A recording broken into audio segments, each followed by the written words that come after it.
Each week, nearly a dozen movies are released theatrically. 40 films a month, more than 400 a year. That's a plethora of cinema. Too much cinema. You'd have to be an addict to see all that, but don't fret. We've got you covered. This is CinemAddicts. Hey everyone, what's up? It's a new week of CinemAddicts. This is CinemAddicts episode 308.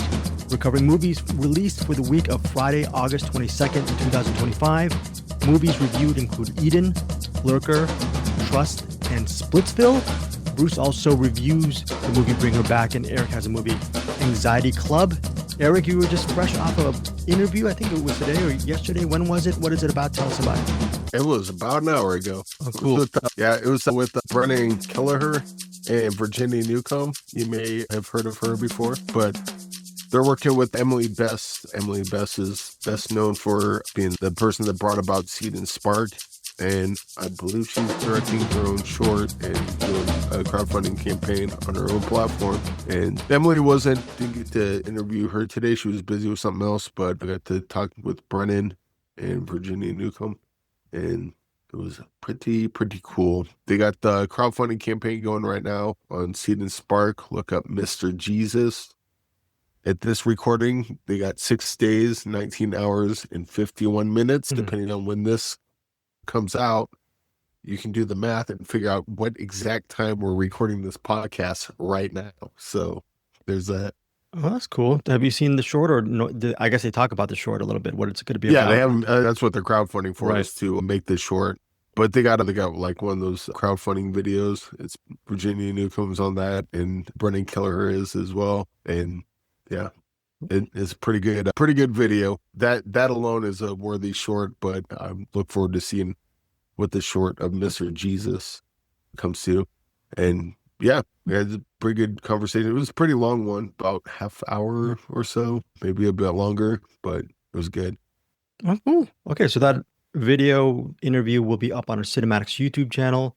Check that out for our Mr. Jesus crowdfunding raising thing for their short. And then also are they going to be someplace live or something? What? Oh yeah, there's a live show, and I suck at live. I forgot where it's at, but check out the interview. They mentioned live show towards the end. Let's see if I can pull it up. Okay. But all right. Yeah. In live improv event in Atlanta on the 25th. Oh. If you're in Atlanta on the 25th, they got a live show. I believe it's in like a church or something, but you can go look up Mr. Jesus crowdfunding. I'm sure you can find websites and stuff to point you to where that's at. Okay, so basically they talked about the Mr. Jesus and their live show, and cool. And what else? Yeah, anything it's else? like the trials and tribulations of crowdfunding and just indie filmmaking in general. We got into some AI talk, and I use this entire. I use CinemAddicts all AI. Did you notice that this whole thing is AI? This whole CinemAddicts podcast now. Oh yeah, that's a weird thing. Brennan and Virginia don't know that I don't exist. They talk to a robot the entire time. Yeah, AI is taking over CinemAddicts. Please still stay with us, because you are the real humans who listen to CinemAddicts, even though I do a ton of AI. What do? I'll just open up the books. I go through this software called Descript. I run this interview through it, and I just have the software AI giant say, kill all filler words. And I just press one button, and basically any form or semblance of a real conversation between me and Eric and Bruce. Actually, AI is so good, Bruce actually has someone in the attic, and I just cut that other person in the attic. That person doesn't exist in AI. So I love AI. I would say the AI editing is why 90% of my jokes don't land, including that one. Are you talking about? What I'm saying is, what I said. So anyways.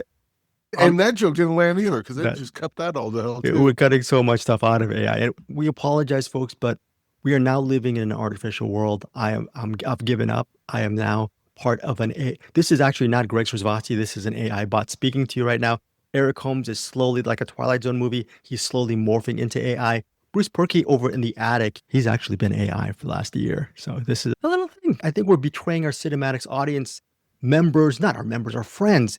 I think the real person who's not part of this whole AI universe is not me, Bruce, and Eric. We're now under the command, even though Eric is trying to fight hard against it. But we got to give some props to Mitch Burns. He feels like a real person. Eric Holmes, can you tell a listener listeners why Mitch Burns has just been doing great yeoman's work for us here over at CinemAddicts. Yeah, he's probably one of the most realistic seeming AI people I've come across. But yeah, he started a movie watching club. Was it last one was movie watching club? What are you talking about? You gotta put a we pick a movie. No, someone picks a movie. Not and we. Then now we no. CinemAddicts movie club. We're the cinema because we've sold out. We have to put our brand name in front of movie. This is not just a movie club. This is a cinema. I'm just kidding, Eric. Again, this is another joke that's lost in the transfers of AI. But whether it's CinemAddicts movie club or movie club, the bottom line is Eric is correct. It is a movie club. Why don't you tell our listeners how they can join this movie club, Eric Holmes? And I apologize. You join. Actually, I don't. You go on the Facebook. You join the CinemAddicts Facebook group, and from there, just hit someone up and say, "Hey, I want to be part of this club," and then they'll yank you into the message thing. And then, so the first one we did was Project Wolf Hunting. Mm-hmm. So we've already watched that. That was last week, and this week is The Butcher Boy. You and Bruce have seen Project Wolf Hunting. You guys have rewatched it. I was actually, yes. I don't actually completely participate in the movie club. I just give free digital codes. I'm paying people to watch an extra movie. No, I'm kidding. I'm going to watch The Butcher Boy this weekend. Project Wolf Hunting. Eric Holmes, upon the rewatch very quickly, was it still awesome for you? Yes. Awesome. Oh, okay. Yeah, I felt a tad bit too long the second time around, but a couple of beers will take care of that. They still use all the blood. That part still holds up to my memory quite well. In fact, they might have used more blood than I originally anticipated. Really? Really? If you're going to surprise Eric Holmes, that's a big deal. Also, it's like I knew they used a lot of blood, but Jesus. But by the way, Bruce Perky he watched Project Wolf Hunting, and he actually saw our second one, like you said, is The Butcher Boy for this week for our CinemAddicts movie club. By the way, again, Eric's right. If you want to join our CinemAddicts Facebook group, and then the subset of it is hit up Mitch Burns to join our movie club. We talk about it a lot during the week. The movie club itself is right now, it's nothing scaled up or huge, which I love. It's basically a Mitch Burns CinemAddicts movie club chat, and people go in on every week. There's by alphabetical order. There's someone who picks from the movie club a specific movie. So I forgot who this week someone picked The Butcher Boy. I know Jeremy Chappell did the first week. I forgot who did this week, but The Butcher Boy is this week. And then basically we have until the reviews, the spoiler-ish reviews come in and ratings come in on Friday, starting at 12 in the morning. So then all throughout the weekend, you can just, as a movie club member, you can enter the chat and just talk about The Butcher Boy all weekend. And it's some really great people there on the movie club. Bruce Perky and Eric Holmes have been participating and offering up their comments. What do you think so far of the movie club about a couple of weeks in? Eric, are you all for it? Do you like it? Was it a good idea from Mitch Burns? I wasn't sure what to think of it, but yeah, it turned out to be pretty good, pretty fun. It's almost like a second layer of the CinemAddicts Facebook page, which is already pretty exciting, but now this is just more distilled. Like, we're all focusing on this one movie we're going to watch during that week. And then, Jeremy Chappell did The Butcher Boy. Jeremy Chappell. Okay. Oh, okay. Very cool. And then I forgot who did the first one, which was, the first one, which was Project Wolf Hunting. So also, if you're part of the movie club, every week I give away a digital code or a Blu-ray or DVD to a random. Oh, no. Jeremy Chappell was Project Wolf Hunting. Oh. It was Jeremy Chappell did either Project Wolf Hunting or Butcher Boy. Okay. Well, I'll be more on the ball next week. Yeah, and I'll be more on the ball next week as well. And by the way, whoever the second pick is, thank you so much for being a member. But yeah, all that stuff is, like Eric said, it's a great way to talk about a movie per week. And I think Bruce Perky mentioned, I actually listened to the Cinematic right now recently, and Bruce was saying the movie club is a great way for people to watch movies that might be just completely flown off their radar. And I think one of the big rules that I think is cool, or maybe not, some people might not think it's cool, we want to make sure the movie club members get a chance to see, most of them get a chance to see the movie pick each week, meaning these movies will be streaming on the main streamers like Netflix, Prime Video, Hoopla, and other free streaming platforms, Tubi. So hopefully this will be a fun club, and we'll see how long Mitch runs it, or if he'll run it to the ground, whatever. Mitch, we love you. Thank you so much for your hard work on CinemAddicts Movie Club. Thank you.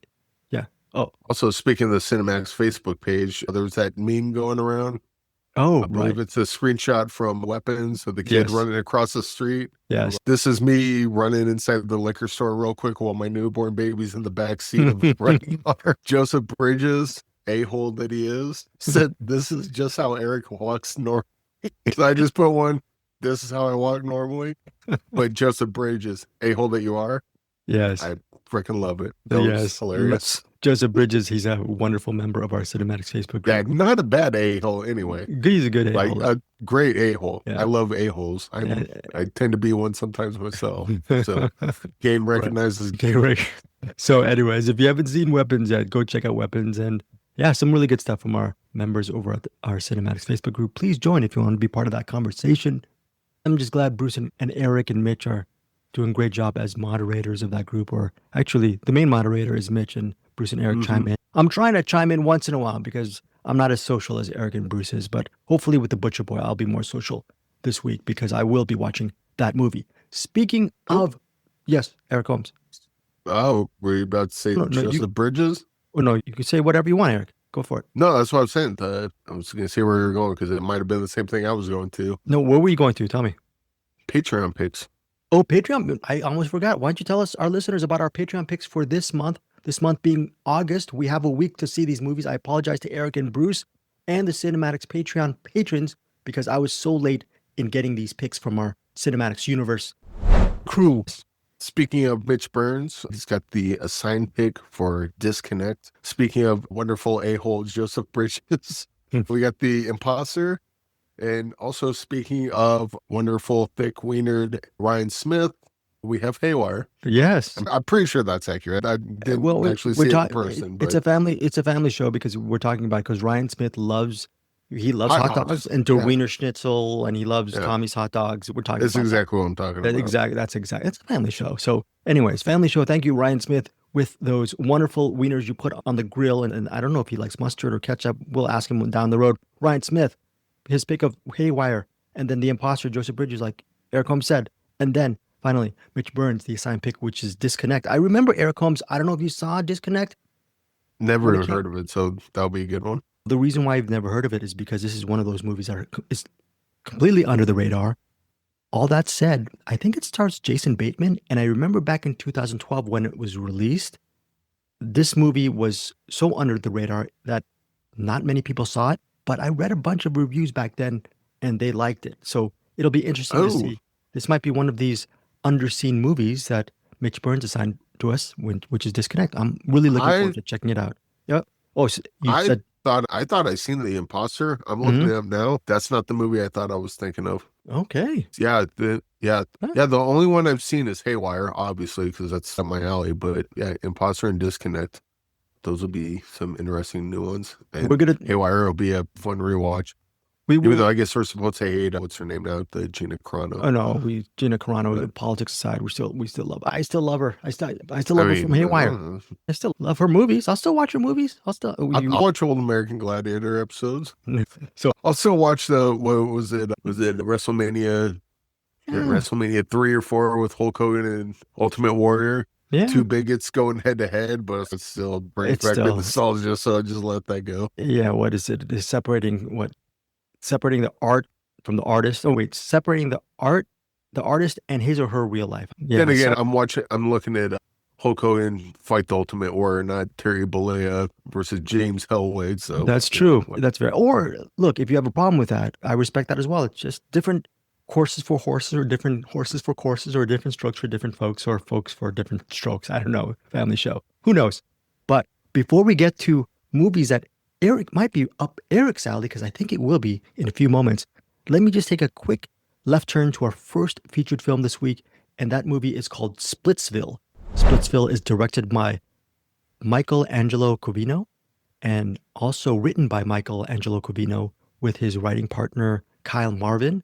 You might know them because they were the duo that helmed. I don't know if they both helmed or maybe just one of them directed the movie The Climb. The Climb was about the friendship of two good buddies, and I think there's a picture of them in bikes and whatnot. I think it was, last time I checked, streaming on Prime Video as of this recording. When it was released in, I think, 2019, got a lot of great reviews. So from that momentum comes this movie, Splitsville, which again is directed by Michelangelo Covino, and it's written by Kyle Marvin and Angelo Covino. The movie centers on two couples. It starts off with this guy named Carrie, played by Kyle Marvin. He's in the car with his wife, Ashley, played by Adria Arjona.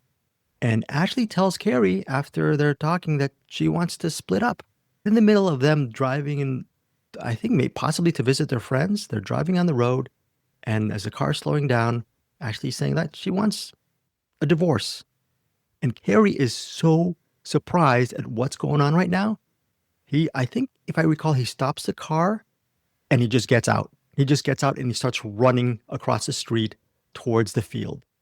And that's the opening moments of Splitsville. It's a very visually arresting sequence and it just pops out right to you. And within moments, Carrie is not, it seems like within moments, but I think it probably took him hours. You see him, a tired Carrie, running to his best friend's house. His best friend is Paul, and Paul is married to Julie. Paul is played by Michelangelo Covino. Julie's played by Dakota Johnson.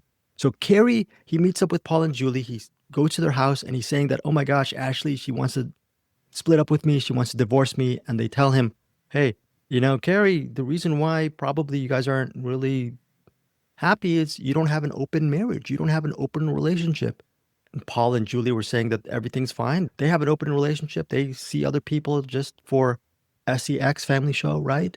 And maybe Paul should do that too. Maybe Carrie should do that too. Later that evening, Carrie hooks up with Julie. And he thinks that's going to be fine because Julie and Paul supposedly have a very open relationship. When Carrie and Julie hook up, that leads into a very complex situation where Paul gets really mad.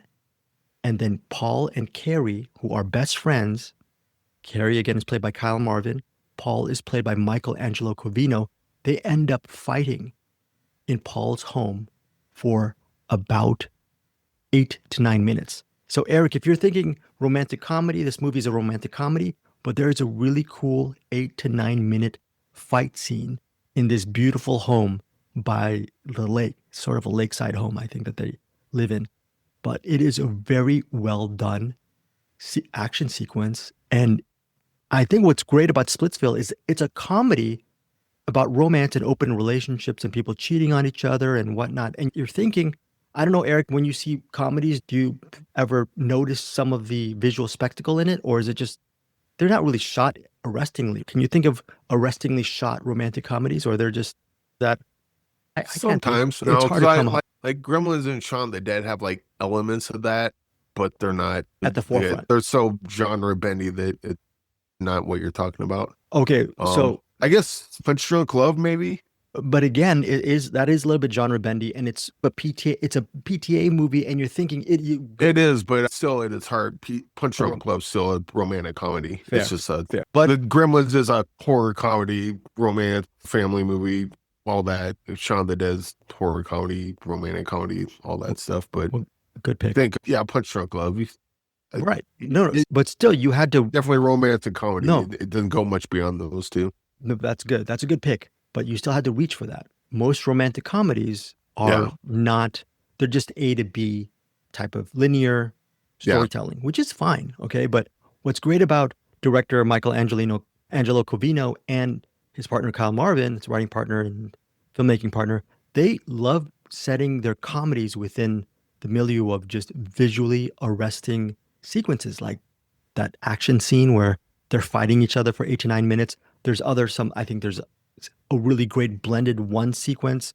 It's not a oneer, but it's a very beautifully shot sequence regarding Ashley and all the different lovers she takes during her impending divorce from Carrie. It's a standout. So Splitsville, on the surface level, it works as a comedy and some really good writing, but a lot of these moments are vignettes, really beautifully shot episodes, which each have a sort of a different tone.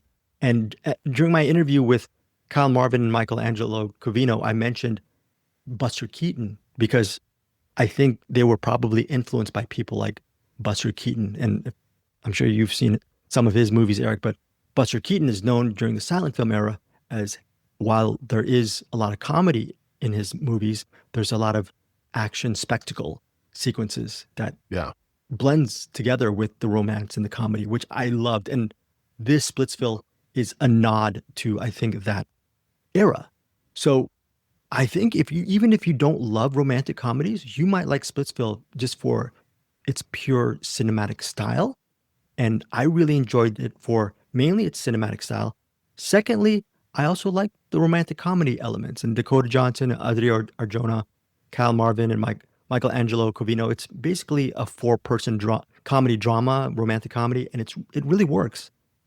It's very off-kilter and very cool. It's 100 minutes. It's in theaters, select theaters, August 22nd. You'll hear more about it, however, come the week of September 5th when it releases everywhere. Splitsville, I'm giving 4 stars. Really enjoyed the movie. I would love to see if you ever get a chance. I don't know if the way I'm talking about it, if it's your kind of movie, but it's an interesting, even if you don't like romantic comedies, Eric, this might be something that you might glom onto just because of the way they shoot certain scenes. I dig romantic comedies. I also dig action movies, obviously. So, yeah.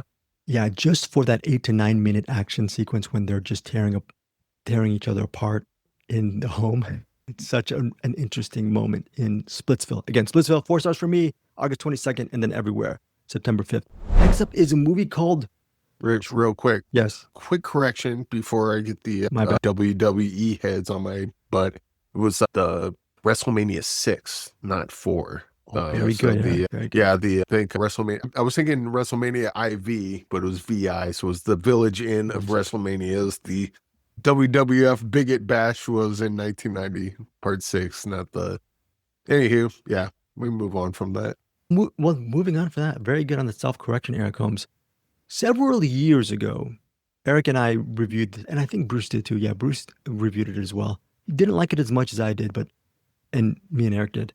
Eric and I really adored this movie from director Carlson Young called The Blazing World, a very singular, surreal, close to epic experience that merits a second watch. I think, if I recall, Eric saw that movie at least a couple of times when we reviewed The Blazing World, and he was that was like one of my favorite movies that year.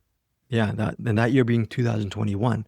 So when a movie directed by Carlson Young, this movie being Trust, which hits theaters August 22nd, came around our corner, I was thinking, wow, this is a movie that hopefully Eric Holmes would really dig, and maybe myself. Now, let's get to the plot synopsis, and then Eric will give his analysis and review of Trust.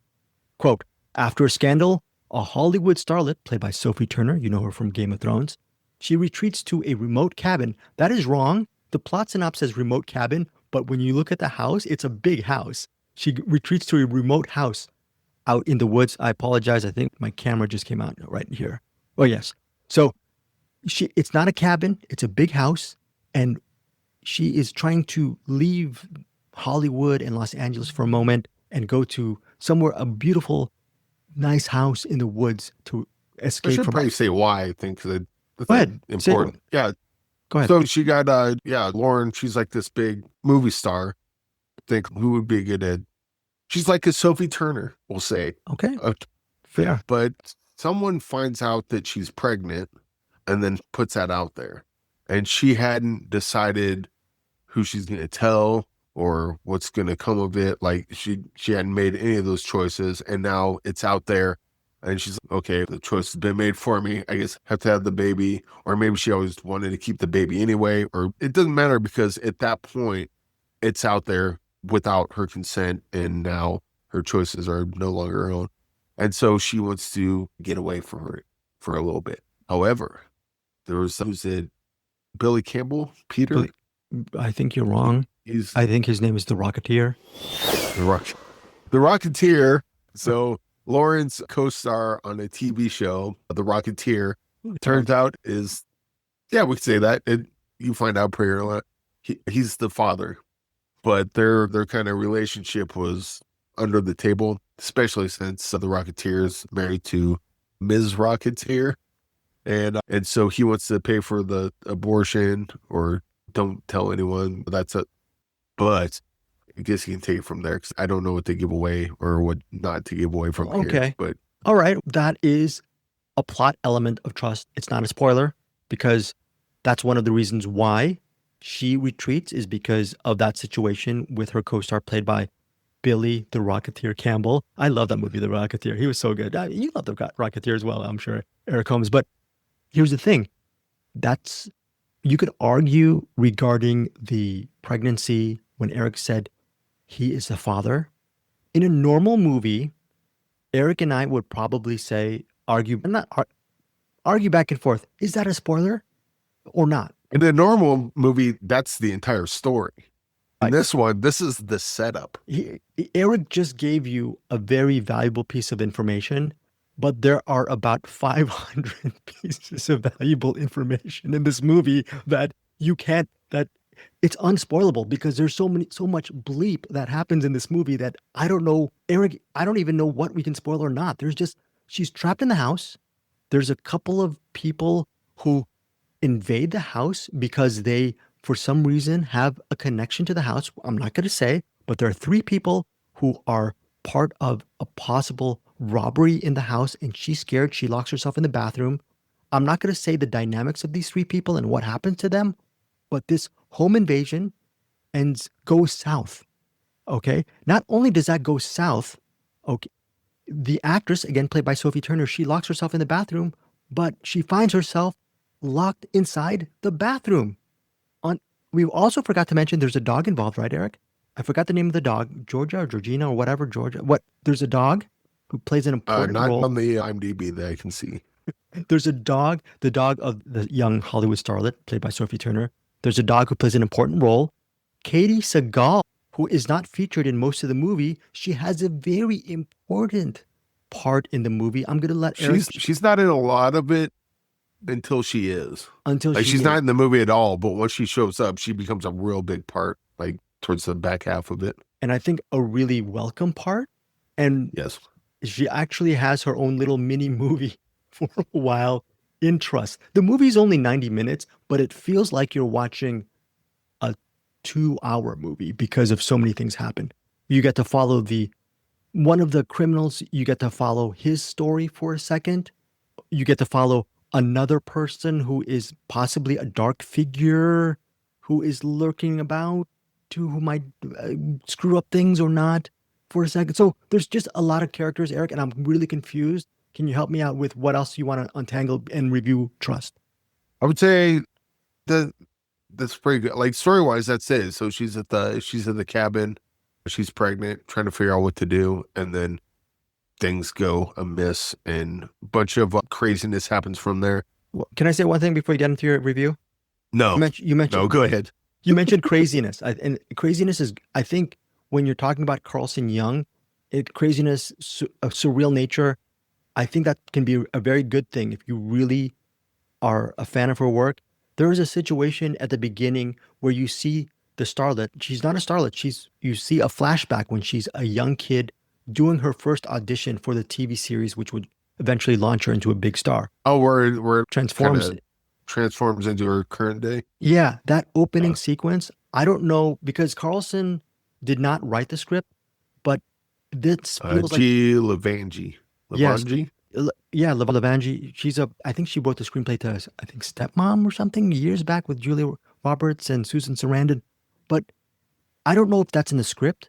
But that opening moment where you see that young girl nervous in her audition, that feels like a Carlson Young movie, because there's a sequence where the young girl, she looks up in the corner of the room and there's a spider in a web.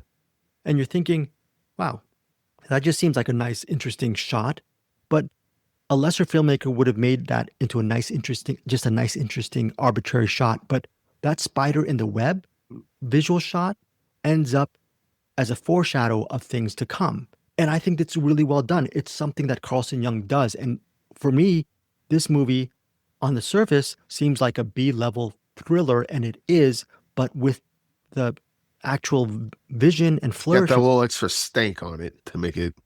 Which I loved. So it's still like a B thriller, but it's kind of okay. Yeah. You got that little extra flavor to it. Yeah. And then also to your point of so I love the Blazing World, and this is not that.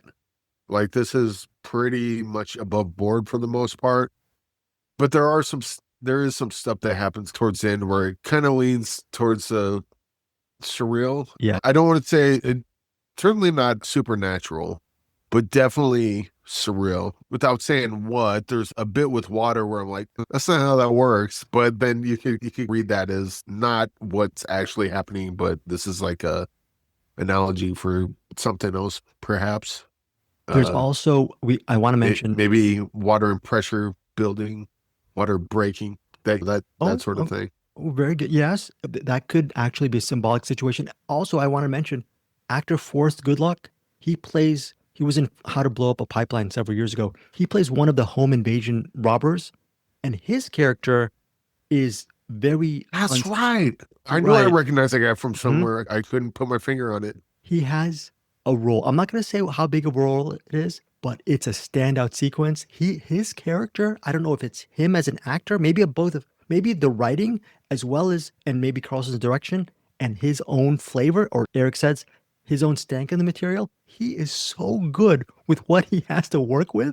I was following him all throughout his run in the movie. So there are some really Billy Campbell as the Rocketeer having that horrible wig. Greg, call him by his name. It's the Rocketeer. So the Rocketeer. That is the worst horrible wig that he has as a sitcom dad or a family dad in this, and it's just so self-consciously bad. But it's totally believable too. At the same time, it's I buy that. Totally buy that.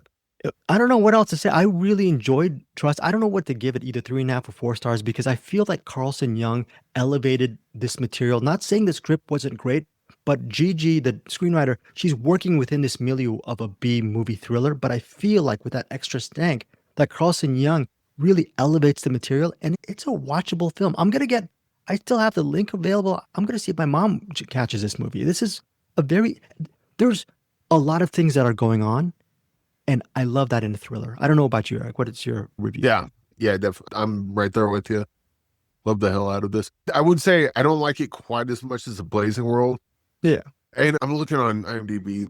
Blazing World's at 4.4 stars. Come on. No, forget it. What do people hate about that movie? I don't get it. That movie's awesome. Yeah. But either way. Did you see Carlson Young in the movie? Did you see her in the movie? In this one? Yeah. I did not. You missed. I think she was the one who calls the kid into the audition. So you get to see a little. Oh, okay. All right. I'll have to watch that again. Yeah, I thought maybe she would be in it, but I didn't see her on the cast list or anything. By the way, Sophie Turner. I didn't know. Sorry, Sophie Turner, good in this movie? Who else would be good in this movie? Carlson Young? She would have been good. Yeah. I wonder if she did like The Blazing World. She's like, I really just can't another actor. I wonder if it's like one of those situations where like you try to direct a movie and star in it at the same time. And maybe you do that once and you're like, yeah, we're not doing that again. Maybe I'll hire an actor for this one. Yeah, maybe it's too hard, right? Maybe it's too hard just directing yourself. And they're both full-time jobs. So why 100% have 2 full-time jobs? And who knows, maybe it's just a situation where they're like, maybe Carlson Young came into this late and they already had Sophie Turner. And I don't know what the behind the scenes stuff were. Maybe, and Sophie Turner helps you get financing. Maybe Sophie Turner helps get you money, and she's also a good actress. But they don't need that. They got Rocketeer. And by the way, they also have Katie Seagal, who, by the way, she's like the nice, annoying neighbor lady. I could see a bunch of people like not liking Katie Seagal's character in this, but I loved how she played that character. Katie Seagal, she's such a talented actor anyway. She can do anything, man. I need to see more of her movies. The fact that you watch her character in this and you're like, that's Peg Bunny? Wait, that's Gemma Teller? I don't think Katie Seagal gets enough props of how wonderful an actor. I'm giving this movie 4 stars, man. It just has so much value-added stuff, even within its small confines. It's several movies in once, and I think I'm going to give it 4 stars for Trust. What about you, Eric? Final thought? Yeah, I think I'll go 4 stars on this, too. I really want to see Carlson Young doing, and this is just me personally. Apparently, no one else wants to see it, looking at the ratings on Blazing World, but I want to see Carlson Young just do another Blazing World, not a Blazing World sequel or anything like that, but something where she can just like a movie like Mandy or Mother, or Blazing World, where she can just like go completely off the rails. Because I think like Carlson Young, she's 2 for 2 as far as movies go, as far as I'm concerned. And I think she's a wonderful director, but I also want to see her like really go off the rail. This is her like constraint, but she still gets her little kind of weirdness in there. 100%. I want to give Carlson Young like $100 million, all the mushrooms, and then just say go. Do whatever the frick kind of weird crap you want to go for. It'll be interesting for me and you, Eric, because both you and I really loved The Blazing World. Not as much as you, but I still loved it. And you and I both agree on Trust. She did another movie before Trust. We have to look it up on IMDb what it was. I think it's on Prime Video. I think it's more... Yes, I didn't see that one. It was it Upgraded? Okay, I don't even know what that is. I think it's Camila Mendez is in it. I could be wrong. Okay, but I would like to see if there is some of that Carlson Young... Okay, I want to see if there's some Carlson Young flavor in that. If that movie, that second movie, is even halfway as good as Trust, my goodness. But so far from what Eric has said, from the 2 movies of Carlson Young we've seen, I don't know why no one else is I'm sure other people are going crazy for Carlson Young, but I think Eric and you and I really love her stuff. She's just so talented, which begs the question, Eric. So 4 stars for me, 4 stars for Eric. Trust, only in theaters August 22nd. Eric, close out the review. Anything else you want to say? Go watch Trust. It's really good. And if you hate it, then I don't know what to tell you. Apparently, you're not a fan. But are you a fan? I love her movies. And again, I still think that The Blazing World is better of the 2 movies, just because that's more. I like seeing Carlson Young go just weird and crazy. This one doesn't quite get there, but it's got a little stink of that. But yeah, it's a good thriller, kind of, I guess, elevated B-movie thriller, and it was good stuff. I really enjoyed it, and I hope everyone else does too. Before we get to but also Carlson Young, go nuts on the next one. Let me ask you a question, okay? Before we get to our final review and your recommendation, what if Carlson Young directed Eden? It would have been a good movie. Okay, that's it for Trust. We're gonna segue into Eric and I think we're gonna have a little bit of volleyball match. Not a volleyball, a tennis match back and forth, maybe a playful one, that is.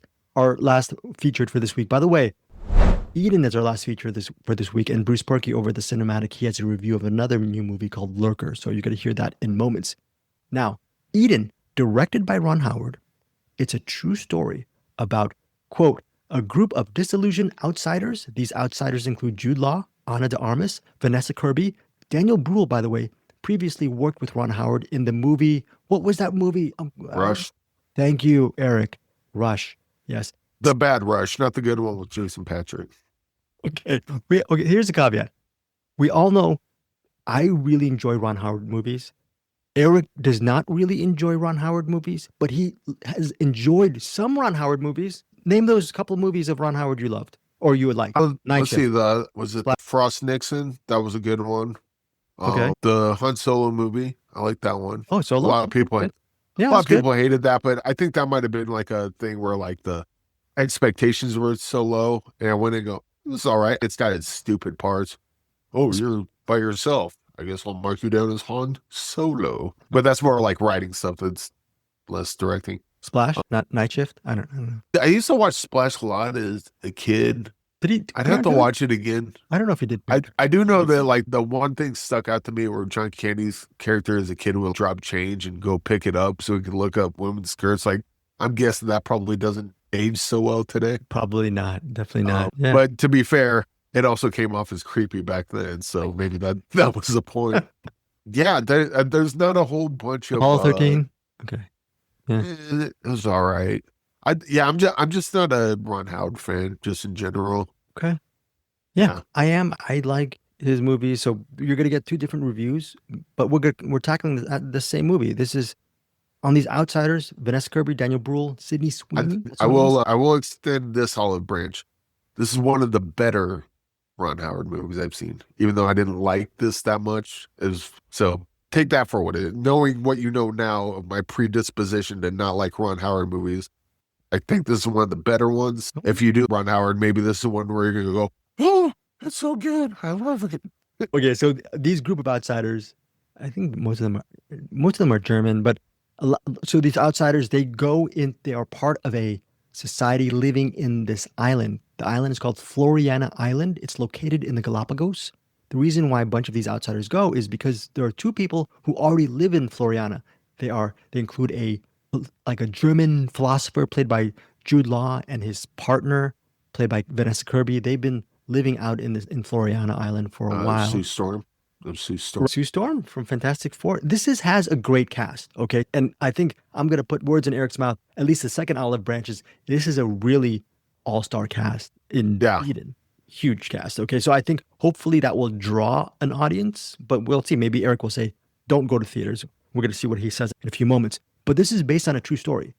These people who live in Floriana, they're looking for a life in a new paradise. It's set in the 1920s, and there's a lot of possibly impending fascism going on in the countries, and they actually like living in this island because it's away from the things of civilization. The problem is you have three sets of different people. You have, like I said, the philosopher and his partner, played by Jude Law and Vanessa Kirby. Then you have this German couple, played by Daniel Bruhl and Sydney Sweeney. Sydney Sweeney plays the much younger wife of the Daniel Bruhl character. And Daniel Bruhl also has a son from a previous marriage.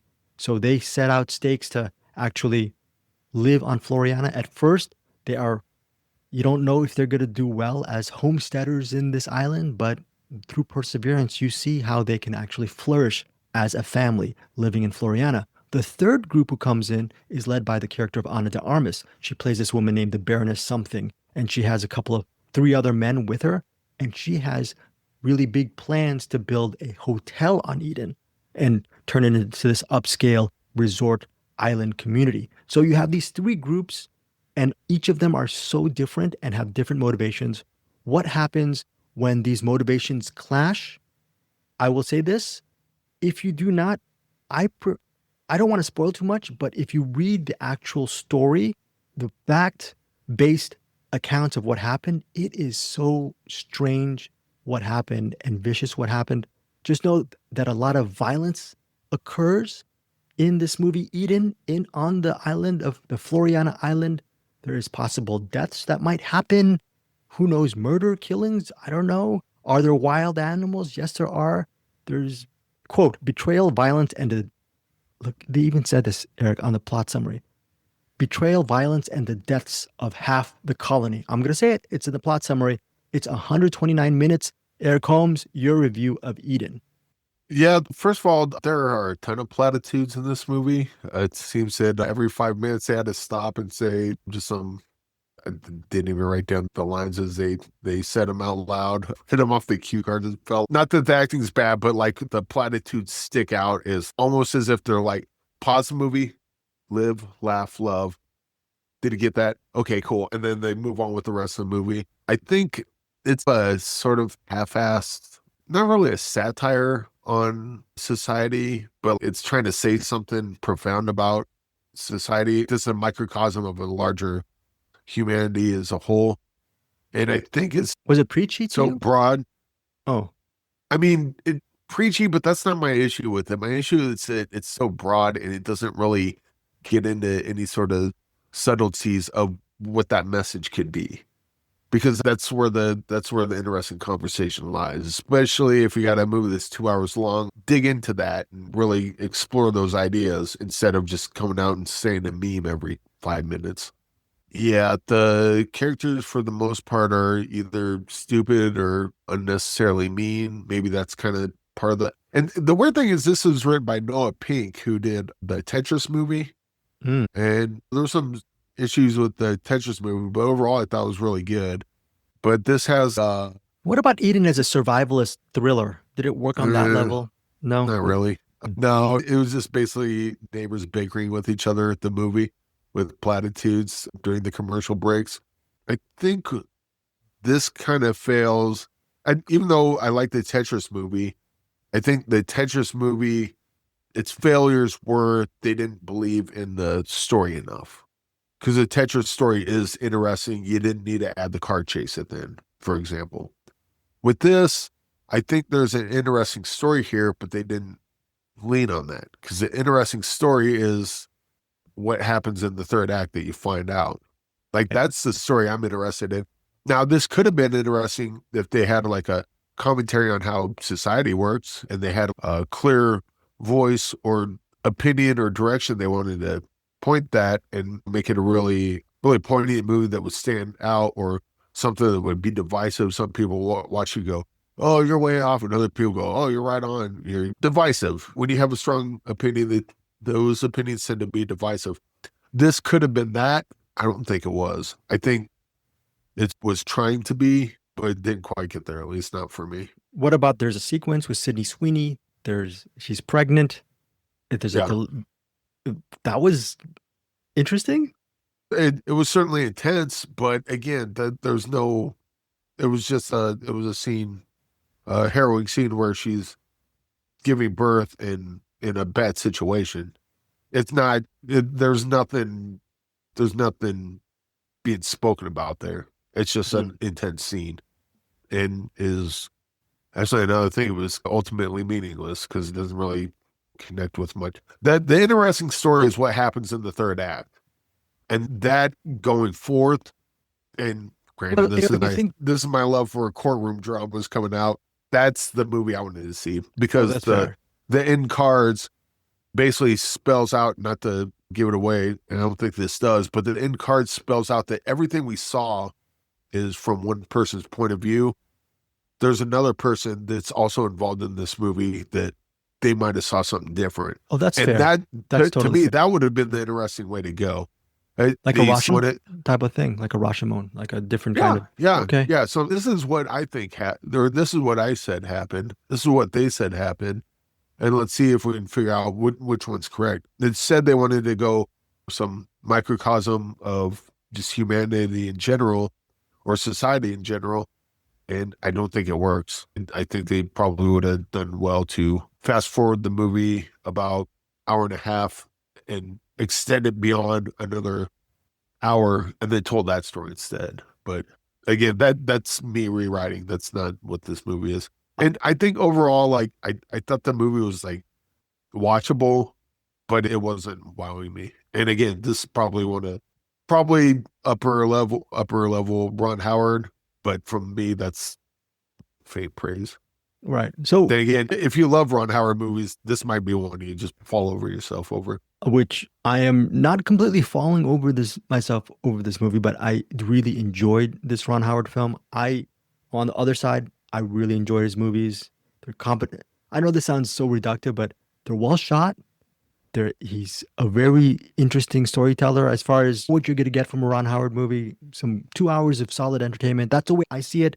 For me, Eden works as a survivalist thriller. The actual story itself on what happened to these people, I read up on it after watching Eden. It's just so fascinating. But like Eric said, there could have maybe been a couple of tweaks because of the end card. There are different accounts regarding what happens in Floriana Island in the Galapagos. That could have been a whole different movie, an interesting type of. But again, doesn't the Wikipedia story sound more interesting than what we saw in the movie? Good point. I was still intrigued. I liked Ana de Armas as that Baroness. I liked everyone in this movie. And you could have seen her as Baroness, but just in a better told version of that same story. I thought Sydney Sweeney she played, without giving too much away, she's the heart and soul of Eden, and she's very good in this movie. Sydney Sweeney, she's fantastic.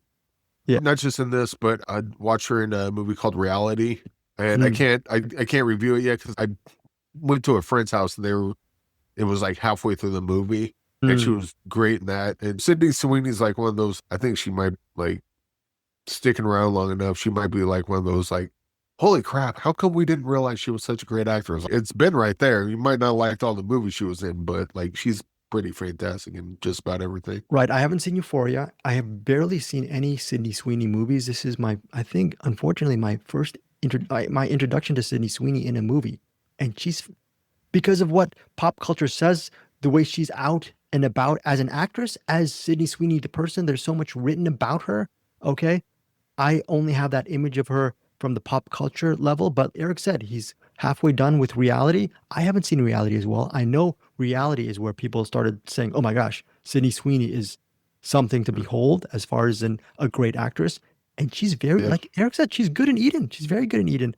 Even great though that's this Echo Valley. Oh, wait, she was so good. Madam Web was a big old piece of crap, but she was good in that. immaculate. Reality. I will cover reality next week because I need to skill it. I still got Greg. You gotta watch reality.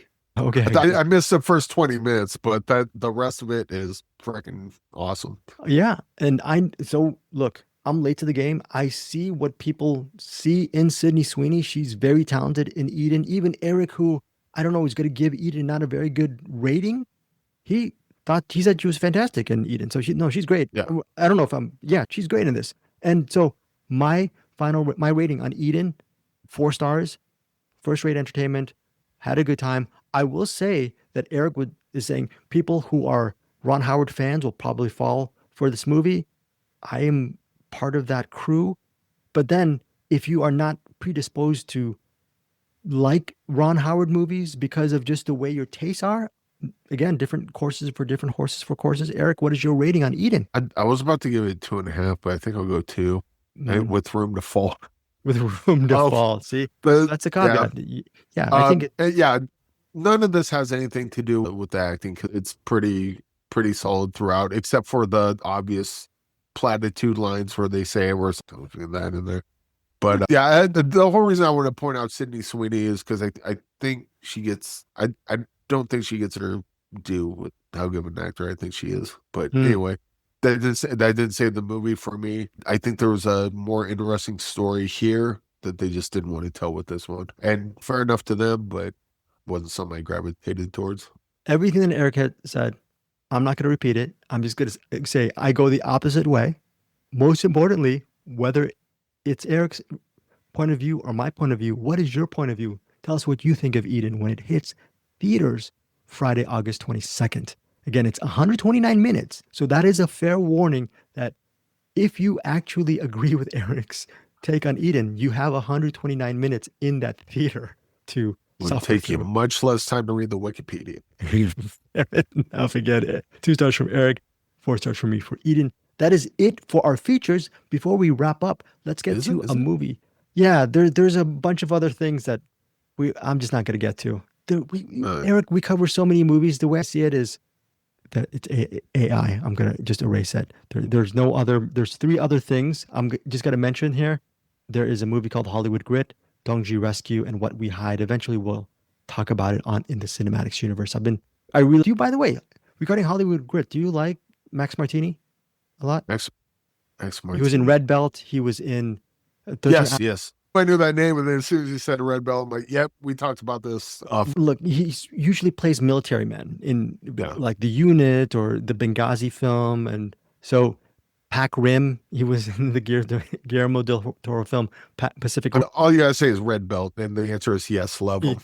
I don't even know who you're talking about. He's great. And I'll just quickly, I'm not going to review it. I'm just going to quickly say Hollywood Grit comes out Friday, August 22nd. He doesn't play a military guy. He plays an alcoholic private eye searching for his daughter. So it's a film noir dramedy. And he's very good in it as the lead, Mitchell Grit Thorne. And I have a whole bunch of interviews up on our Deepest Dream YouTube channel, and I'll be covering it in so many different ways. But yeah, that's a 4-star film for me. If you like film noir, jazz, if you love Max Martini, and it also stars Patrick Duffy and Linda Pearl. Oh, who's that? Who's that? Oh, which one? Linda Pearl and... Also stars who? And Max Martini and Patrick Duffy. Yeah, Patrick Duffy. Oh, Patrick Duffy. Yes. Go on. Oh, is it? Wait, that's not a South Park reference, is it? Because Chad Wolfong was mentioned. No, Patrick Duffy from Dallas. I just haven't heard from him. And I always liked Patrick Duffy, but I haven't heard from him for a while. My movie watching and his career have not crossed paths in a while. I was curious how Patrick Duffy was in this, or how much he was in it. He is in it a lot, and that's very cool. That's credit to the director, Ryan Curtis, who cast Linda Pearl and Patrick Duffy in this film noir, and it's very good. And I love jazz. I love film noir. This is just a movie that's right up my alley. It's 4 stars, but we covered so much this week. Maybe in the future, I'll talk more about this movie, but I just interviewed everyone from this movie, and it's going to be a biased review but I enjoyed this movie so much. But the other movies is Dongji Rescue, which we couldn't get to. It's a Go USA entertainment film. It's a Korean movie. So I think is it a Korean? No, I think it's a Chinese film. But that's a big movie. That's over 2 hours. It's in theaters August 22nd. And there's another movie called What We Hide, by the way. And I think I could be wrong. Maybe one of the stars from Trust is It's in a what Google we had. search history. Yeah. What? Yeah, exactly. That's a story of the Google search history. What we had. Very good. Hey, by the way, I just enrolled the Epidemic Sound. I'm going to put the drum roll in it into our pod right now. But it stars McKenna Grace. The reason why I'm holding it, Eric, for next week is it's on in theater. It's currently in select theaters right now, but it's on digital and on demand next week.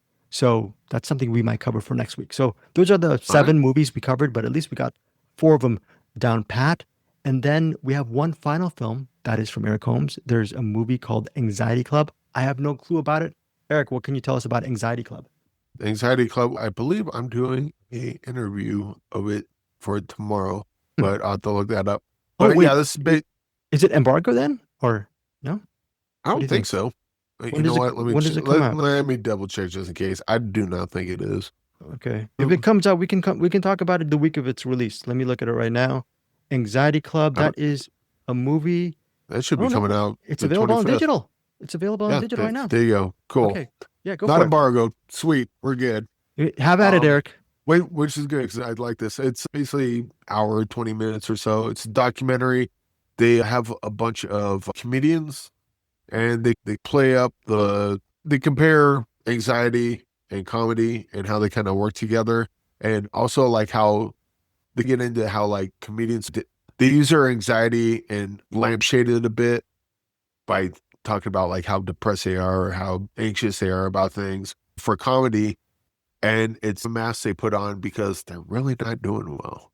I got this, and that they'll make jokes of it and light of it. And then when you really get into how they live their lives and how they actually go about their lives and think about stuff, you realize they're laughing on the outside. It's That's the very sad interesting. clown sort of thing. That's It's like they're laughing on the outside, but when you get them in their private lives, they're like, I'm a mess and I would just want to eat a bullet at any time. Or they follow one lady and go through her therapy sessions and she talks about like how much are you around your kids? She's, I'm always around my kids. Like she even has her, at one point she has her like just leave the room with her kids by themselves in the room. And she's like waiting in the bedroom with her kids just in the other room and just sitting there like freaking out. It's got stuff like that. But it's definitely a good is it documentary. Is it a talking head documentary then? But it's talking head because these people are so funny. They're comedians. Well, it's good to watch them perform anyway, so it works. Well, talking heads, but it also it follows that one lady for the most part. The one lady that I just described that like goes to therapy. So it's following her around, and then they juxtapose stuff that gets brought up within that context with comedians' bits. Or they'll interview a comedian, they'll show something like within the documentary, and then they'll show like a comedian like stand-up bit that's relevant to what you just saw or what you're about to see. Wow. But also there's comedians in it, so it's also funny. It's not just a huge bummer the whole way through. And I think it's one of those things that people can certainly watch to go, yeah, and more, I guess, not so much insightful, at least not from my perspective. More, I feel heard now. Because all this stuff they're going through, I go through it, and I imagine so many other people more people than you realize might be going through the same kind of stuff. So it's kind of like one of those things where you watch and go, yep, I get that. I go through that. And then it's, again, not so much insightful, but therapeutic to where, I'm not crazy. This is a normal thing people go through. But at the same time, at the same time, it also kind of gives you a barometer of if you are at a certain spot where you're beyond that, it also doesn't judge you. It basically gives you permission of, look, if this is too much for you to handle, get help. And these are tools or these are areas where you can navigate that if you need to. But yeah, Anxiety Club, it's a good one. Check it out. The documentary is, and I must stress, it's also funny and fun to watch and interesting to watch. It's not just a huge bummer all the way through, although there is a bunch of bummer elements to it. directed and produced by Wendy Lobel. I believe that's the person you might be interviewing soon, Eric Holmes. I I'm assuming. do not know because I don't have that up. But by the way, we'll see. Eric will see. And then who knows? Maybe the power will go out and I have no Wi-Fi and then I don't do anything tomorrow. But if you are interested in Anxiety Club, you can check it out on digital via Jolt. It's available now, so I will leave a link on our show notes where you can get Anxiety Club. All right, what is your rating, Eric?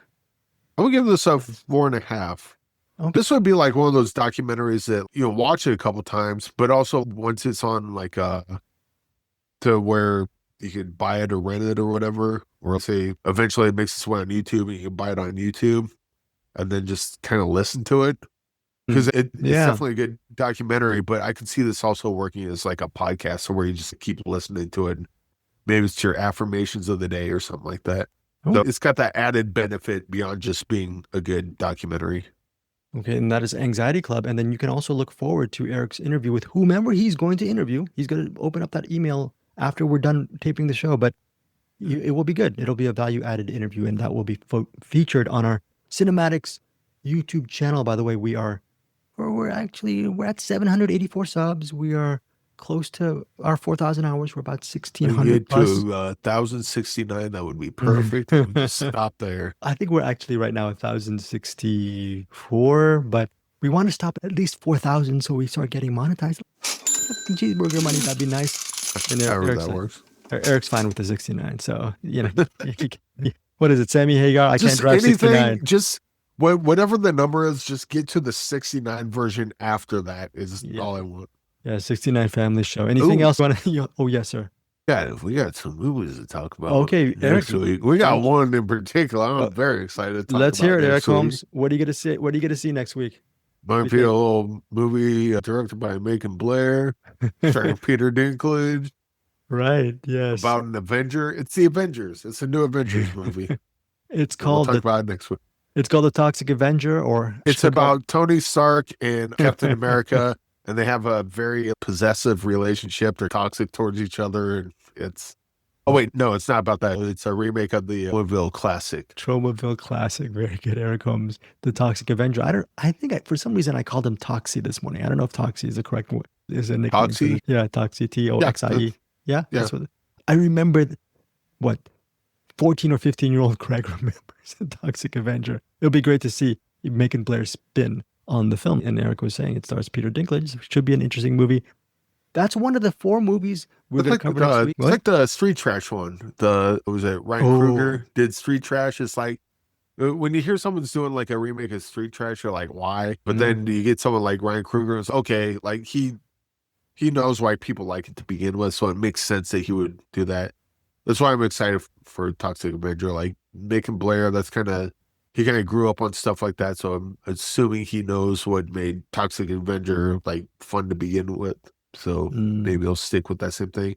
And Lloyd Kaufman seems to be behind this, so at the very least, doesn't necessarily mean he likes it or not, but it definitely means that he must be getting some money off of it, which I'm sure he enjoys that, because the Troma guys, they do all they can. They don't make a lot of money, so anything that puts money in their pocket is A-okay with me. So that me, Eric, and Bruce will be reviewing The Toxic Avenger next week. Also available on the docket, possibly to review, is 55, Griffin in Summer, and A Little Prayer. All I know is I will see The Toxic Avenger, and that's at least one of the movies that all 3 of us will be watching next week here on CinemAddicts. And before we go, Eric Holmes, final thoughts? Again, I don't know if I mentioned this, but we'll be talking about The Toxic Avenger. Very good. That is his final thought. No, that's great. No, we got that. Yeah, go check out Mr. Jesus on Seed and Spark. Yeah, watch that interview with me, Renee, Virginia. It was a good interview. It was long, and yeah. I'll be putting that up very soon. And by the way, here is Bruce Perky over at The Cinematic. Cinematic, the Attic Cinema, CinemAddicts. I am here with only a couple of movies this week. I am keeping it simple and short and hopefully sweet, because 2 of the movies I'm not going to talk about were part of the movie club. Now, if you don't know what the Cinematic Movie Club is and you're part of the CinemAddicts group, maybe go take a closer look. The Mitch Burns has started something he calls the CinemAddicts Movie Club. And what that is, if you are on the list, he has made an alphabetical set of everybody who's in the group, and he's working his way down the list. So once a week, based on where you are in the alphabet, you may be the one picking the movie for that week. Saturday, we pick a movie. Friday, like starting at midnight, right when it turns into Friday, it is open game to talk about that movie in our chat. And you can basically get into spoilers and everything on it. So it's a pretty cool little group, a great way to discover some movies that some of your movie friends like, but maybe you've never seen. So far, we've done 2 movies, or we're in the midst of doing the second movie right now. But I saw both of them this week. So the first one we did was Project Wolf Hunting, which was a rewatch for me, a pretty cool movie. And this week we are doing The Butcher Boy, which is something I'd never seen before, but I'd heard of for quite a long time. So once again, if you are interested in, I don't know, getting an opportunity to check out movies you maybe wouldn't end up watching, I think the CinemAddicts Movie Club, headed by Mitch Burns, is a great way to go. So go over to the group, find the post, or do a search, or ask Mitch Burns, how do I get into the group and become part of the movie club? And you can too get your name on the list and possibly pick a movie for a week. Anyway, let's get on to the movies this week. Other than that, I did watch a few other things. I had a screener for a movie called Lurker. And then I also caught up with the recent A24 movie, Bring Her Back. I was quite happy to finally catch up with that movie. It was one of those movies that didn't have a lot of time in the theater for me compared where I live. Now it's available digitally, not free, but you can rent it. Along with that, I also watched the first 3 episodes of Alien Earth, and I might give my brief thoughts on where I think that's going so far. So first up is Lurker. Lurker is a brand new movie that'll be coming out, directed by Alex Russell. This is also, it's a MUBI release, MUBI. And if MUBI is starting to really make a name for themselves, I think for a while it was a streaming service that kind of was just like what's MUBI? Just nondescript. But last year with The Substance, they really showed that they were making some interesting stuff. And I think recently they're becoming a production house like an A24 or a Neon, where they're doing these sort of niche independent projects, really either buying or producing projects that kind of have very unique voices and are a little more daring than the average movie. So that being said, I saw that we had something coming from a movie for a movie called Lurker. And I was like, what is this movie? Is this a thriller? It kind of sounds like it might be a horror thriller, maybe someone stalking somebody or something. And it's not that at all, but I can kind of see where it has the edges of that. The main characters are going to be Matthew and Oliver in this movie. Matthew is Theodore Green. He is the main guy in this movie. And then you've got Oliver, and he's the one you might recognize. I recognized him almost immediately, and I'm saying, wait, is this the guy I think he is? And he was. And that's played by Archie, I can never say his name, Madekwe, I guess, Madekwe. And if you don't know that name, you probably know his face, because he's had 2 really prominent roles in my history of movie watching, and probably many more that I haven't discovered. But he was one of the friends, or one of the guys that appears as a visitor for Midsummer, not the main group, but part of the second group, and somebody who disappears pretty early, but still pretty memorable. He was one of the guys that's when they're doing the cliff jumping scene, he was like, okay, we are out. And then he also had a fairly big role in Saltburn as one of the rich school friends of the main characters. And he was just this pompous kind of guy.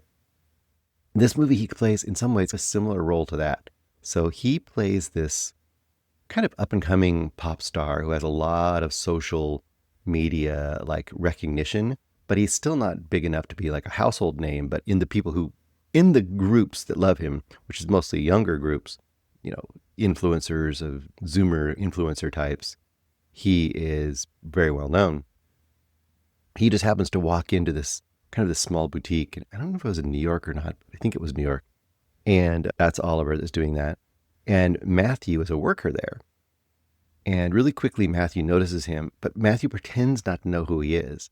And that immediately gets Oliver's attention because it's like he's used to being fawned on and doted over, and people go, oh my gosh, can I get a picture with you? Crowding around him, that kind of stuff. Whereas Matthew, Oliver's the star, where Matthew, the worker at this little boutique, he just plays it off cool. And at one point, while Oliver is in the store, Matthew changes the music or something, and he plays some music, and Oliver immediately is, what are you playing? I didn't know. Oh my gosh, you like this?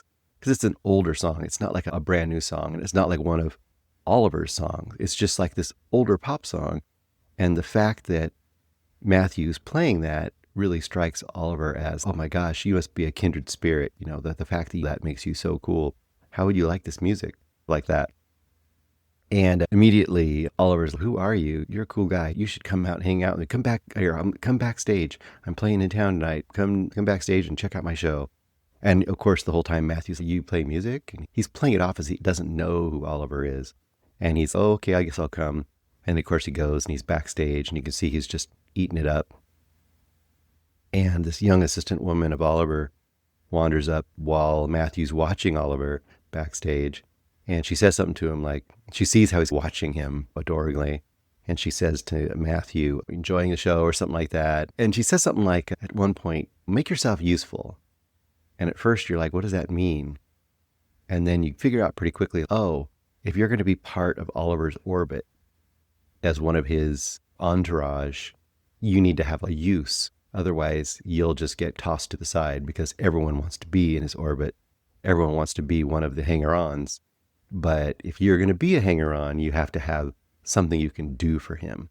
For example, one of his hanger-ons is like his videographer, editor, and that guy always is going to be there because he has a really good purpose.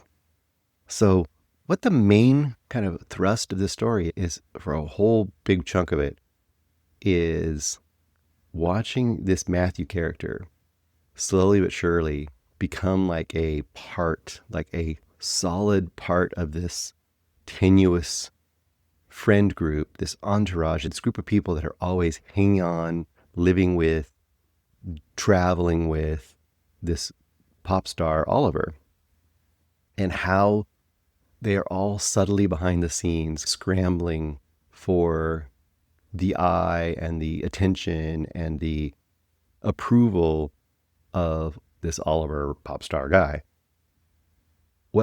And so first of all, that alone could make this pretty unwatchable for some people because all the characters are either cringe-inducing in their awkward, like climbing and scrambling to try to become relevant in this small little orbit, or also because Oliver himself is very vapid. He sees himself as very profound and just artistic and stuff, but he doesn't have a lot there. So you have vapid people wanting to be one of the more vapid people, but just a famous one. There's a lot of people that are not very sympathetic. So it's much more of a kind of an examination of this kind of, like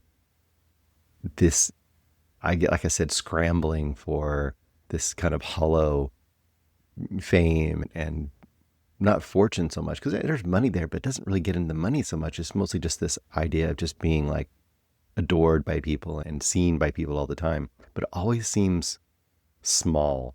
It never seems like, I don't know, who do you think, like Taylor Swift or somebody who's just mega huge? You'd imagine them just being like unable to go anywhere without just being the absolute center of attention. Oliver's not quite that big. How this movie really works, though, I think, for me, what makes it really interesting is the dynamic between Matthew, the hanger-on, and Oliver is fascinating because it is constantly playing back and forth between who is seeking whose attention. Like at some point there's a switch, and I don't want to get into it too much, but you really start to see how calculated Matthew is and how he may or may not be quite as randomly stumbling into his efforts to become more and more, I don't know, needed or more accepted or more like necessary to Oliver's life. It may not be as random or just in his nature as you think, and it may be much more calculated than you originally think. And actually, the signs are there early on that it's pretty calculated. But the lengths that he'll go to are not as evident until you are watching the whole movie. And the way it plays out in the final third, I wouldn't say, once again, it doesn't get into thriller level, but it gets into more, I don't know, more almost stalkerish levels than I expected the movie to get. And that's, I think, the kind of the real secret vibe, secret vibration that this movie kind of runs on, is this combination of awkwardness and malevolence. There's always this simmering undercurrent of, is Matthew going to be just destroyed by Oliver because Oliver could just flick him aside at a whim? Or is Matthew conniving enough to actually totally destroy Oliver? And that's just a weird vibe that this movie has. And it's done in a very almost cinema verite kind of style. It's done almost as a mockumentary in the way that it's filmed and the way it's edited. You feel like you're just a fly on the wall. It's not done in a super stylish or slick or artsy way. It's done in a very grounded way, the way that the filming itself is done. So I'm not going to reveal all the ways that it goes, but I found it quite interesting, quite a cool little, I don't know, like I say hidden gem all the time because that's a kind of a trite way to say it, but it does fit that category. This doesn't seem like a movie that's going to get a ton of press or get a ton of push, but I think for people who do discover it, it's going to be a very pleasant surprise if it catches the vibe that you like. That one big caveat I have for this movie is that if you could easily just hate the characters all the way around and not want to spend any time with them, but if you can watch a movie where the characters are all pretty unlikable, but the situation is fascinating, then I think if you catch to that vibe, you could quite enjoy this movie. And that's where I fell, is that second vibe. I'm going to go 4 stars on this movie. It could go a little higher, maybe 4.5, but I'm going to go 4 stars in this movie. Definitely a recommend. And something you might want to keep your eyes out for, that is Lurker by Alex Russell. Okay, that's the only screener I did this week. We had a couple others, and like I said, my week was pretty full, so I did not get to them since I was watching so many other things. But I did catch up with Bring Her Back, the A24 release from earlier this year. I want to say it came out 3 months ago. And like a lot of A24 movies, Eddington being one of them, which I probably will catch up to within a week or so, since it is now digitally available very quickly. Like a lot of A24 releases, it'll go to one theater for a week or something in my area, maybe 2 weeks, and it's very hard for me to get to and have the time to get to it, so I usually can't because it's just not showing very close to me. Bring Her Back was one of those I really wanted to check out, and it came back to my brain recently because of Weapons. And a lot of people have been saying that Weapons and Bring Her Back are the 2 best new horror movies of the year. I don't know if I say that. To me, Bring Her Back is quite that high, but it is very good. This is directed by Danny and Michael Philippou, who did Talk to Me. I got the name wrong, I think. Talk to the Hand, I'm going to call it that. Everyone knows that stone hand, this kind of weird petrified hand. You grab it, and the kids are doing a game, and it caused them to connect to the other side, the side of the dead, and it had all these unintended negative results, I would say. And that movie was quite a kind of a buzz and a surprise.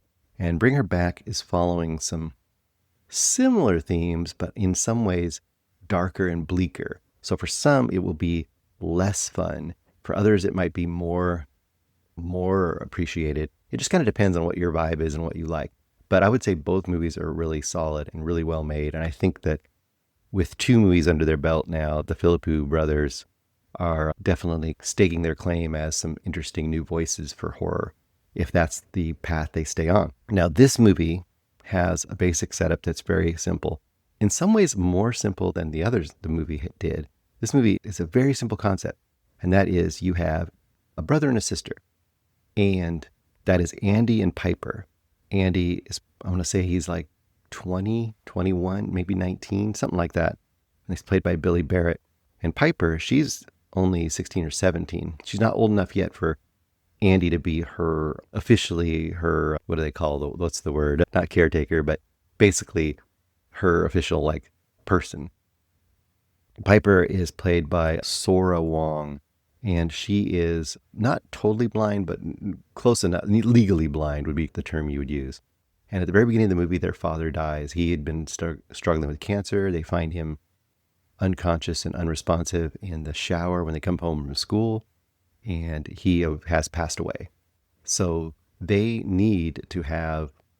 forced to basically go into some kind of a foster situation. And they were going to split him up originally, and they fight very hard to be kept together, mostly because she is basically blind, that her brother, of course, knows her well, and she'll feel much more comfortable with her brother. So if they can be together, at least until her brother's old enough, or she's old enough for him to become officially under his care. So for the time being, they have to, like for, it says something like 6 months or a year, not very long, but they have to basically be with another family. And so they do. They get basically given to a family who is run by Laura, played by Sally Hawkins, the great Sally Hawkins. If you don't love Sally Hawkins, what are you doing? And she has another young boy, a man. No, he's not a man. I would say he's probably 12, maybe. I don't know how old he is. 12, 13. It's kind of hard to say. He's pretty small, but he also doesn't look super young. And his name is Oliver. He's played by Jonah Wren Phillips. And immediately he seems like he's messed up, like he's got some kind of mental disability or something's going on there. He doesn't really talk. He looks very disturbed. He maybe has some high-level autism or something going on where he maybe be slightly dangerous to himself or others if he gets very agitated. You're just not sure what's going on with that kid.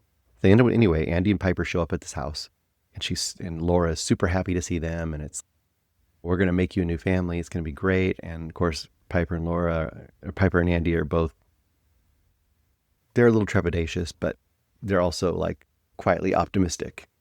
And thus begins the very intense family situation in this house. And of course, I'm not going to go in there and spoil the whole thing for you, but you've probably seen some of the trailers or you've heard a few little things about it. And you've probably seen some images of it for sure. And this is like a lot of recent horror movies that you may or may not be sick of. It's very much about trauma and death and grief and all that kind of stuff, which has become the fodder for the Hereditary era A24 style horror movies. Now, if you hate those, you might hate this. But if you don't have a problem with those, if they're done well, this is definitely done well. The calling card for this movie, the plus and the minus for this movie, is that it's incredibly bleak and incredibly hard to watch at certain times. This is just a very in-your-face, harsh movie. And it just feels like it is going to traumatize you with blunt force trauma in the same way that the characters in here are being traumatized. And once again, without spoiling things, I will say that you discover very quickly that Laura, who is touted as this longtime counselor and everything, and she's going to be this great parent figure in this kind of foster situation, you find out very quickly that she is highly disturbed, very suspect. Her motives do not seem to be good. She is obsessed with the recent passing of her own daughter, who was also blind, who had drowned in the pool, which is now empty in the backyard. And there is you just know immediately there is something really disturbing going on here. And if you can catch the vibe of this movie, it works very well. And it does things that a lot of movies have a hard time doing. Horror movies really want to disturb you and get under your skin. And a lot of times they are shocking or they're violent. They might be thrilling. They might have lots of jump scares. Or like in Weapons recently, they really can catch you or intrigue you with really rich characters and a lot of like dark comedy. But this movie it's very direct that it wants to just get under your skin and literally just disturb you. And I think in most ways, it actually succeeds very well. Partly with the way it just presents some really in-your-face violence, but very squirm in your seats sorts of violence, where it's just the kind of thing like, I'm not going to say what they do exactly because those moments will definitely get you. Example would be like if you just watched someone just push something sharp under someone's fingernails. Now that is not what happens in this movie, but that kind of idea, if you just watch it slowly happen and how that would just be like, oh, ooh, can't look at that. It's that kind of stuff. And by pairing that with some really heavy emotional stuff that the characters are going through, it makes it just really emotionally and viscerally rough stuff. But it's done very well. So if you can handle that, and if you're down for that vibe, I think it's very rewarding, and it's very well filmed and very well produced. And it does something which I kind of love, which is it gives you a really interesting sub-lore. There's a certain kind of ritual going on that, once again, you're not quite sure about, but slowly unfolds to us. And the way you're presented that partially is through this almost a found footage style, dark web style videotape. And that can be done in a way that just doesn't work or is very cheesy or very staged. But this one, when you see it, it seems messed up. It seems like the kind of tape, if you found it, it would really worry you on where it came from and what it was showing you. And it's one of those things where it's terribly grainy and halfway out of focus, and not, you want the camera to turn to show you more, but it doesn't always do that. So it makes it even harder to figure out what's going on, but also more disturbing in some ways. It's one of those kind of tapes. And the fact that the characters that are utilizing that tape in this movie don't seem to actually know exactly what the ritual is either makes it almost worse, because it's like someone is trying to utilize forces that they don't quite understand. It would be like the funny version of that would be like in Evil Dead, where it's like, hey, here's this demonic book hidden under the couch, and you just start reading it out loud, and oh, what's going to happen? It's almost that. But whether you want to know what you want to make it do, you have this evil thing you want to have a certain outcome, but you're messing with forces that are super powerful, and you don't know what the outcome will be. And there's some of that going on in this movie too. I would say that I can see why people have said that Sally Hawkins' version of Laura kind of rivals I would just say the notable witchy character in Weapons as the two villain leads so far this year. I would agree as well. This isn't quite as high for me, like I said, as Weapons. I would probably go 4 stars for Bring Her Back. Mostly just because it's so heavy and so bleak that there doesn't really a lot of fun or rewatchability factor for this movie. Whereas I think with all the character work and the interesting twists and turns and stuff in Weapons, it's, to me, more watchable. Whereas this one's more, you see it once and you might see it again, but it probably isn't one I'm going to want to go back to very often. But Bring Her Back is definitely, to me, a very decent, at least one watch movie, if you can stomach that sort of bleakness. And that is about all I've got this week. I do have quickly, I know next week we're going to be working on our 2012 Patreon. And once again, I'm pretty sure that by now, Greg has probably already mentioned all of the movies we're going to be watching. And I honestly can't remember what they were, but I think they're all movies I haven't seen. So that's always good. And then also, next week, I do believe we have the Toxic Avenger remake, which has been long delayed, and it is finally coming out. So that should be, even if it doesn't work 100%, I have a feeling that's going to be very interesting. Toxic Avenger is one I've been very curious about the remake on for, like I said, at least 2 years. Anyway, thanks guys for listening. Hopefully you got a couple more interesting things out of the Greg and Eric side. For my side, you got Lurker and Bring Her Back, 2 really solid movies that are available to you. At least one of them is available to you now digitally. The other one, don't know when that's going to be available, but Lurker is one to take a look for. And usually MUBI stuff will come out on the MUBI streaming channel, if nowhere else. Talk to you soon. Bye.